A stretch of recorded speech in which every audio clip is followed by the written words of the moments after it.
Hi everyone, I hope you've had a lovely Easter holidays and that you managed to get some real rest in and some real recuperation, because we can't just work all the time, can we? We need to make sure we've actually given ourselves time to rest and feel like ourselves again after a strange term, hasn't it been? But now we're back, it's the summer term and we've all got our learning hats on, I hope. Now, over lockdown and over the Easter holidays, I've been doing some jigsaw puzzles. Now, I'll pop a picture up on Seesaw for you to have a look at of the jigsaw puzzles I've been doing if you want.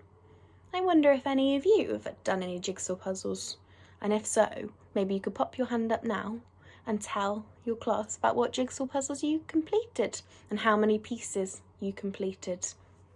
So while I was completing these jigsaws, I noticed that our school community is a little bit like a jigsaw, a little bit like a puzzle.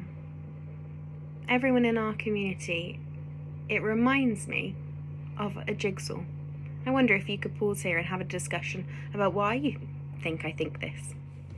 So hopefully soon we can have a worship together and I can hear your lovely answers, but I'm sure they've been really interesting and you've had some really good thoughts about that question. I noticed that we're like a jigsaw because jigsaw pieces are colourful, interesting, they're challenging. Each part is unique. It's got cut out bits and bobbles with a different part of the picture on it. Each jigsaw piece has got its place in the puzzle, and without it, the picture wouldn't be complete. The bigger picture would not be right and would not work if even one little tiny piece was missing. So I think that each member of our school community is like a piece of that jigsaw puzzle.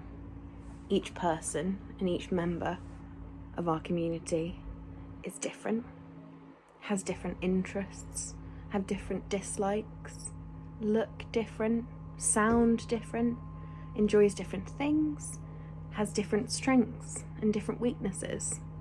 But each of them come together to make our big picture of our school, and we couldn't be without one of them.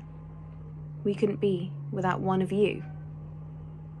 I wonder if you can pause here and have a think about who you think makes up our jigsaw of our school. So I wonder if you could make your own jigsaw now. I wonder if you can either use the printout of the jigsaw that I'll give you, or if you just want to draw it up on the board. I wonder if you can all think about who is a piece of that puzzle and what part of the puzzle you are. What piece do you fit into? What do you bring to that bigger picture of community? Have a watch of the story, and then after you've watched it, I want you to have a discussion like we do in my class. We talk about what I liked, what I disliked, what I wondered, so what questions the story made me think about, and what connections I made. So what did it remind me of about stories or experiences I've had? Have a think. So this worship was to remind you that each and every one of you is wonderful and important and is a really special piece of our puzzle at school. And we couldn't do this without you. So I'd like you to take today to have a think. How do you feel you fit into our school puzzle? And what do you think you could do to make sure that you don't forget that you were a really, really important piece? Because sometimes we do. Sometimes it's quite easy, isn't it, to think, well, I'm not an important piece of this puzzle today. What could you do when you need a reminder about that? Thank you for listening, and I'll see you next week.